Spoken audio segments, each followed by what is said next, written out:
మీలాగానే ఇక్కడికి వచ్చి హాస్పిటల్కి వచ్చి సక్సెస్ అయిన డికే రమేష్, డి కిరణ్ కుమారి, కాకినాడ, వీరి యొక్క success story, natural pregnancy success story.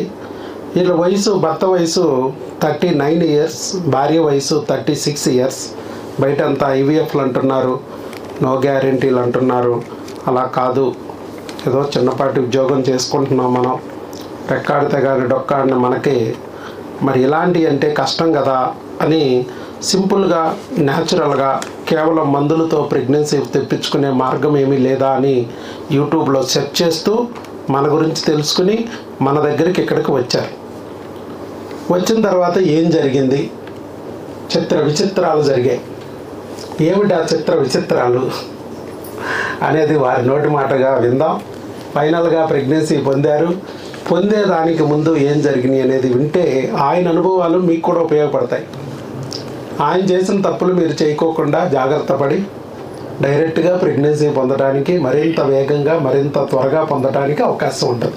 మనం ఎప్పుడు కూడా మనము గోతిలో పడి నేర్చుకోకూడదు. గోతిలో పడితే కాళ్ళు ఇరుగుతాయి అని.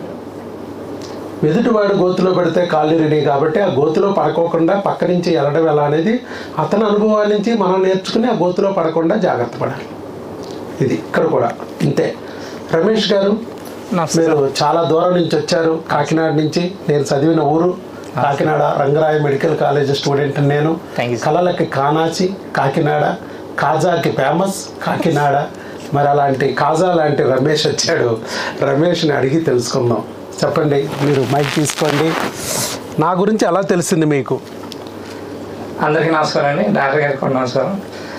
సార్, నా పేరు రమేష్ అండి. నేను ఒక చిన్న జాబ్ చేస్తుంటాను కాకినాడలో. అయితే నాకు మ్యారేజ్ అయ్యి 4 years అయింది. మ్యారేజ్ అయిన కొత్తలోనే ప్రెగ్నెన్సీ వచ్చిందండి. వచ్చిందన్న ఆనందంలో మేము ఉండిపోయాం. ఈ లోపలనే పోయింది అది ప్రెగ్నెన్సీ. ఎందుకు పోయిందో కూడా మాకు తెలీదు. తర్వాత మేము బాధలో ఉంటే 1-2 సంవత్సరాలు అక్కడే కాలం గడిపిస్తాం. తర్వాత మా మిస్సెస్కి కొంచెం తక్కువ కౌంట్ ఉందని చెప్పారు, లేవని చెప్పారు. అసలు అక్కడి నుంచి బాధ మొదలైందండి. పీసీఓడి ఒకటి లేవు. దాంతో ఇంకా మేము చాలా డేలా పడిపోయాము. ఏం చేయాలి అనుకుంటుంటే అక్కడ ఐవీఎఫ్కి వెళ్ళాలా లేకపోతే వేరేది ఏదైనా ప్రయత్నం ఉందా అని ఐవీఎఫ్, డోనార్ చెప్పారు. డోనార్ 2 చెప్పారు. అయితే లక్కీగా మా మిస్సెస్ వీడియోస్ చూస్తూ యూట్యూబ్లో సార్ గారి నుంచి పూర్తిగా నాకు చెప్పడం జరిగింది. సరే ఒకసారి అన్నీ చూసినాం కదా 2 సంవత్సరాల నుంచి, సార్ది కూడా చూద్దామని వచ్చేయండి. వస్తే మీరు అలా కూర్చున్నాను, నేను అలా కూర్చున్నాను. అలాగే విన్నాం, అలాగే చూసాం, కొన్నాళ్ళు వాడాం. మళ్ళీ ఎందుకనో ఒక గ్యాప్ వచ్చింది కొంత. 3 నెలలు వాడారు. ఫస్ట్లో 4 నెలలు వాడారా? 3 నెలలు వాడాను సాసార్. 3 నెలలు వాడి ఆపేశారు. ఆపేసాను సార్. ఈయన వచ్చింది 2/11/2024 2024లో వచ్చాడు. నవంబర్ 2వ తారీఖున 3 నెలలు వాడారు, ఆగిపోయారు. ఎందుకని ఆగిపోయారు? అప్పుడు ఏమైంది సమస్య? ఫైనాన్షియల్ సమస్య లేకపోతే దెయ్యాలు వచ్చి అంత దూరం ఎందుకు వెళ్తున్నావు నువ్వు? కాకినాడలో మన డాక్టర్ గారు లేరా? రాజమండ్రిలో మనకు డాక్టర్ గారు లేరా? విజయవాడ వెళ్ళాలా? పిచ్చోడివా, వెర్రోడివా అని చెప్పి కొంతమంది డిస్కరేజ్ కూడా చేస్తారు. ఇక్కడ లేదు అక్కడ ఏం చేస్తాడులే అన్నట్టుగా కూడా కొంతమంది చెప్తారు. దగ్గరలో ఉన్న వెళ్ళకోకుండా దూరం ఎందుకు వెళ్తున్నారు అన్నట్టుగా మాట్లాడతారు. అదొకటి. రెండోది కూడా ఏదో ఒక ఫ్యామిలీ సమస్యలు, ఆర్థిక సమస్యలు. నేను చెప్పాను, ప్రెగ్నెన్సీ అనేది కేవలం మెడికల్ ప్రాబ్లం మాత్రమే కాదు, ఎమోషనల్ ప్రాబ్లం, అలాగే ఫైనాన్షియల్ ప్రాబ్లం. ఇవన్నీ కూడా సహకరించాలి మీకు. అలాగే ఆయనకి ఆటంకాలు వచ్చినాయి, ఆయన ఆపేసినాయి. మళ్ళీ ఎన్నాళ్ళకి రిలీజ్ అయ్యారు? 6 months రిలీజ్ అయిపోయింది సార్. మరలా కాదు, అక్కడ ఇక్కడ కాదు, మళ్ళా మన డాక్టర్ గారే బెటరు. ఆయన ఉన్న విషయం ఉన్నట్టు చెప్తాడు. పైగా ఆపరేషన్లు చేయరు, ఐవీఎఫ్లని భయపెట్టరు, ఇంజక్షన్ల పేరుతో రోజుడిసి రోజు ఇంజక్షన్లు పొడవరు, స్కానింగ్ల పేరుతో రోజుడిసి రోజు స్కానింగులు తీయరు, హాస్పిటల్ చుట్టూ రోజు తిప్పడు. ఆయన మందులు ఉంటే కొరియర్లు పంపిస్తాడు. అది వాడే విధానమేమో ఫోన్ల ద్వారానే చెప్పేస్తారు, టెలికాలర్స్. ఇలా మనం ఇంట్లోనే వాడుకుంటూ చక్కగా మందులు తెప్పించుకుని ప్రెగ్నెన్సీ కోసం ప్రయత్నం చేస్తూ మధ్యలో ఎక్కడ ప్రెగ్నెన్సీ వస్తే అక్కడ ఇన్ఫామ్ చేయమంటారు. చాలా సింపుల్గా ఉంది, ఇది ఈజీగా ఉందని మళ్ళీ మన దగ్గరికే వచ్చారు. మళ్ళీ మన దగ్గరికి వచ్చిన ఈ రెండో ట్రిప్లో ఎన్నాళ్ళకి వచ్చింది? 4 monthsకి సార్. 4 monthsకి వచ్చింది. అదే ఒక్క నెల గడిపినట్టయితే అప్పుడే వచ్చేది.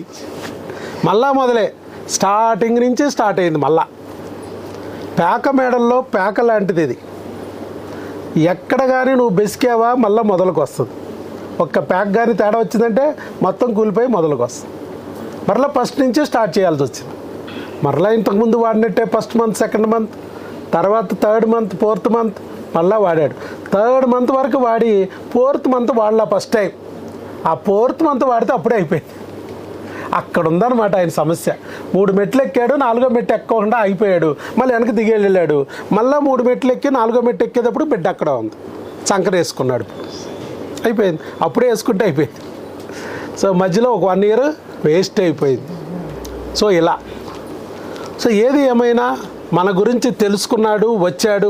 మధ్యలో ఏదో కారణాల వల్ల మానేసినా మరలా రియలైజ్ అయ్యి మన దగ్గరికే వచ్చి మందులు వాడుకుని అప్పుడు 3 నెలలు వాడి ఆపేశాడు. ఇప్పుడు ఇంకొక నెల అదనంగా వాడాడు. 4వ నెలకే ప్రెగ్నెన్సీ వచ్చింది న్యాచురల్గా. మరి వచ్చినప్పుడు మీ ఆవిడ కొంచెం భయపడుతుంది. ఎందుకనంటే ఫస్ట్ టైం ప్రెగ్నెన్సీ వచ్చింది పెళ్ళైన కొత్తలో కూడా వాళ్ళకి. డాక్టర్ వైఎస్ బాబు దగ్గరికి రాకుండా ఏ డాక్టర్ దగ్గరికి రాకముందే ఒకసారి ప్రెగ్నెన్సీ వచ్చింది. కానీ పోయింది, రావడం పోవడం వెంటనే అయిపోయింది. మరలా తర్వాత ప్రెగ్నెన్సీ కూడా రాని పరిస్థితి. అంతే కదా, ఇక తర్వాత ఇక ప్రెగ్నెన్సీ కూడా రాలేదు సార్. అసలు ప్రెగ్నెన్సీ వచ్చింది ఎందుకు పోయింది, ఇప్పుడు ఎందుకు రావటం లేదనేది అతనికి ఎవరూ చెప్పలేదు, ఆయనకి అర్థం కావట్లా. ఇప్పుడు చాలామంది ఉంటారు ఇక్కడ కూడా అబార్షన్ అయిన వాళ్ళు ఎవరైనా ఉన్నారమ్మా? ప్రెగ్నెన్సీలు వచ్చి అబార్షన్ అయిన వాళ్ళు ఉంటే చేతులు ఎత్తండి. అదిగో ఉన్నారు. వచ్చి పోతూ ఉంటాయి. తర్వాత కొంతమందికి రావు. ఇక ఒక బిడ్డ పుట్టాక కూడా ప్రెగ్నెన్సీలు రావు. ఉన్నారా? ఒక బిడ్డ పుట్టాక ప్రెగ్నెన్సీలు రాకొచ్చిన వాళ్ళు ఉన్నారు. అట్లా ఒక బిడ్డ పుట్టాక కూడా ప్రెగ్నెన్సీలు రావు. ఒకసారి ప్రెగ్నెన్సీ వచ్చి ట్యూబులు కూడా బ్లాక్ అయిన వాళ్ళు ఉన్నారు. ప్రెగ్నెన్సీ న్యాచురల్గా వచ్చిందంటే ట్యూబులు బాగున్నట్టేగా. ఇప్పుడు ట్యూబులు 2 బ్లాక్ అంటారు డాక్టర్లు, ఐవీఎఫ్కి వెళ్ళాల్సిందే అంటారు. ఒక బిడ్డ పుట్టాక లేదా ఒక ప్రెగ్నెన్సీ వచ్చాక 0 కౌంట్ అయిన వాళ్ళు కూడా ఉంటారు. ఇలా రకరకాలుగా జరుగుతాయి. ఇవన్నీ ఎందుకు జరుగుతున్నాయి అనేది ప్రపంచంలో ఏ డాక్టరు చెప్పరు. ఎందుకు అప్పుడు వచ్చింది, ఎందుకు పోయింది డాక్టర్ అంటే, ఏమో మాకేం తెలుసు బాబు, మీరు ఐవీఎఫ్కి వెళ్ళాలి, ఆవిడకి అండాలు లేవు, డోనార్కి వెళ్ళాలి అని చెప్పారు. పాపం అంత డబ్బులు ఖర్చు పెట్టుకునే స్తోమత లేదు. రెండోది అన్ని ఇంజక్షన్లు ఒంటి మీద పొడిపించుకుంటే శరీరం కూడా గొల్లైపోద్ది. అవును, ఒంటిది కొంతమంది అందరు తట్టుకోలేరు. మరి అందుకనే భయపడి ఆగిపోయి మన దగ్గరికే మళ్ళీ తిరిగి వచ్చారు. వచ్చాక చక్కగా మందులతోనే ప్రెగ్నెన్సీ వచ్చింది. ఆపరేషన్లు ఏమైనా చేసాం మనం? లేదు సార్, ఏమీ చేయలేదు. ఐవీఎఫ్లో లేదు సార్, ఏమీ లేదు, ఏమీ చేయలేదు. మళ్ళీ మందు తెప్పించాం. మరి ఎలా తెప్పించాం మనం? ఫార్ములా ఉంది కదండి, మ్యాజిక్ ఫార్ములా. ఎక్కడ చేసింది మ్యాజిక్? ఫస్ట్ 2 నెలలు ఏం వాడారు మీరు? ఫస్ట్ 2 నెలలు వైరస్ సార్, క్రిములకు వాడారు. ఎస్. ఎవరు వాడారు? మీరు వాడారా, మీ ఆవిడ వాడిందా? ఇద్దరు కలిపి సేమ్ మందులు వాడారు. సో క్రిములు అనే కాన్సెప్ట్ గుర్తుపెట్టుకోవాలి. రైతులు ఎలాగైతే వ్యవసాయంలో పురుగుంటే విత్తనాలు తప్పలో పుచ్చులైపోయి పనికి రాకుండా పోద్ది. ఒకవేళ విత్తనం తప్పించుకుని మొక్కొచ్చినా చీడాపీడా పట్టి పైరు నాశనం చేసినట్టు బిడ్డను కూడా నాశనం చేస్తుంది ఆ పురుగు. అదే మనం చెప్పాం, బాబు ఆ పురుగు ఒకటి ఉంది, చేరింది, అది నీ ఫస్ట్లో కాస్త కూస్తో పురుగులు ఉండటం వల్ల నీ బిడ్డను రాకుండా ఆపలేకపోయింది. కానీ వచ్చిన బిడ్డనైతే పొడిసేసినాయి, ఇబ్బంది పెట్టినాయి, అబార్షన్ చేసినాయి. ఇప్పుడు అదే క్రిమి పెరిగిపోయింది, అపార్ట్మెంట్లు, విల్లాలు, కాలనీలు కట్టు కూర్చుంది. అందుకే నీకు అసలు వీర్యకణాలనే తినేస్తున్నాయి, అండాలనే డ్యామేజ్ చేస్తున్నాయి, ఇక ప్రెగ్నెన్సీయే రాకుండా చేసేస్తున్నాయి. కాబట్టి మీరేం చేస్తారంటే ఆ క్రిముల్ని గుర్తించి తొలగించుకోండి. ఇగో పలానా టెస్టులు ఉన్నాయి, C10, U10, T5, 25 రకాల టెస్టులు చేయించుకోండి భార్యాభర్తలు. అలాగే కొన్ని హార్మోన్ల లోపం వల్ల కూడా సమస్య వస్తుంది. భూమి లోపల యూరియా నత్రజని లేదనుకోండి, మొక్కే రాదు. ఒకవేళ యూరియా నత్రజని ఉండాల్సినంత కాకుండా కాస్త కూస్తా ఉందనుకోండి, మొక్క వస్తుంది. కానీ సరిపోక వచ్చిన మొక్క ఎండిపోద్ది, చచ్చిపోద్ది. అలాగే హార్మోన్లు లేకపోయినా కూడా బిడ్డ వచ్చినా బిడ్డ నిలబడదు, వదిలేస్తుంది గర్భసంచి, పట్టుకోలేదు. కాబట్టి హార్మోన్ల లోపాన్ని కూడా చూసుకోవాలి. అందుకే హార్మోన్లకు సంబంధించి భార్యాభర్త ఇద్దరు టెస్ట్ చేసుకోండి. ఎవరికి టెస్ట్లో ప్రాబ్లం ఉంటే వాళ్ళు ఆ మందులు వాడి సరి చేసుకోండి అని చెప్పడం జరిగింది. క్రిములు అయితే ఇద్దరు వాడాలి, భర్తకుంటే భార్య వాడాలి, భార్యకుంటే భర్త వాడాలి అని చెప్పి 2 నెలలు క్రిములకు వాడిచ్చాం, 2 నెలలు హార్మోన్లకు సరిచేసాం. ప్రెగ్నెన్సీ వచ్చింది న్యాచురల్గా, మరలా వచ్చేసింది. 4 ఏళ్ల క్రితం వచ్చిన ప్రెగ్నెన్సీ మళ్ళా వచ్చేసింది. అక్కడున్న డాక్టర్ గారు చూసి ఎస్ జెస్టేషనల్ వ్యాక్సిన్ వచ్చిందమ్మా ప్రెగ్నెన్సీ అని చెప్పి జెస్టేషనల్ వ్యాక్సిన్ అని చెప్పి రాశారు. అక్కడ దగ్గరలో ఉన్న స్కానింగ్ సెంటర్కి వెళ్ళి స్కానింగ్ తీయించుకోమన్నాం. ఎందుకంటే ఇక్కడ వరకే ఆవిడ ప్రెగ్నెన్సీ రాలేదు కాబట్టి ప్రెగ్నెంట్గా మరి జర్నీలు చేస్తే ఇబ్బంది ఉంటుంది. అలాగే బీటా ఎస్సీజీ కూడా 5 దాటాలన్నాం. ఎంత వచ్చింది? 1500 దాటిపోయింది, అబోవ్ 1500. 5 దాటితే చాలు ప్రెగ్నెంట్, 1500 వచ్చింది. వచ్చిన ప్రెగ్నెన్సీ గర్భసంచిలో వచ్చిందా ట్యూబుల్లో వచ్చిందా? గర్భసంచిలోనే వచ్చింది. ఈ 2 టెస్టులు బట్టి మనం చెప్పేయచ్చు గర్భసంచిలో వచ్చిందని.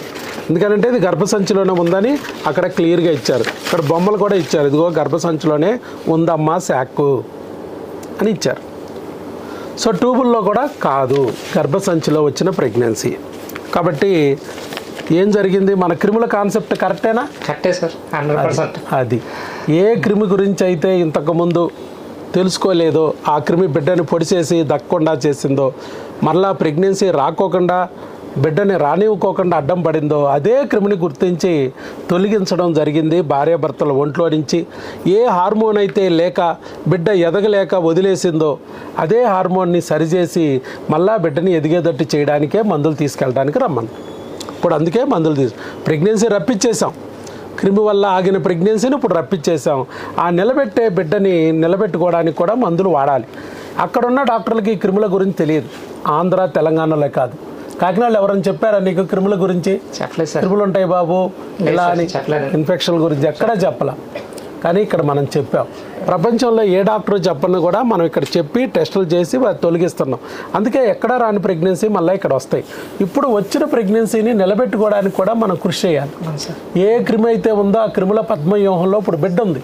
సార్, ఆ బిడ్డను కూడా కాపాడుకోవడానికి క్రిముల పద్మవ్యూహం తెలిసిన మన దగ్గరికి రండి, నేను మందులు ఇచ్చి క్రిముల నుంచి బిడ్డని కాపాడుతాను అని చెప్పడం జరిగింది.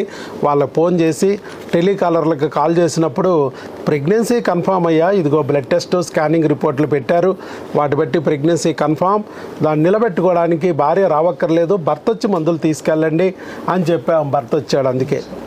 అందుకనంటే అక్కడున్న డాక్టర్లకి క్రిముల గురించి తెలియక వాళ్ళు మళ్ళీ ఐరన్ డబ్బాలు, పౌడర్ డబ్బాలు, టానిక్లు ఇచ్చి బలానికి అనిస్తారు. ఎవరి బలానికి?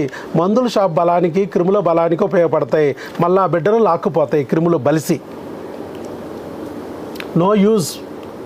బిడ్డని రక్షించుకునే రక్షణ కోట లాంటి మందులు ఇవ్వాలి తప్ప బలానికి మందుల వల్ల ఉపయోగం లేదు. ఆవిడ తినగలిగిన తిండి తింటే చాలు, అదే బలం. నాలుకంత ఉంటుంది బిడ్డ, దానికి ఎనర్జీ అక్కర్లా. ముందు అది దాన్ని తినేయకోకుండా, నవిలేయకుండా, దాన్ని లేపేయకోకుండా క్రిముల నుంచి కాపాడుకోవాలి.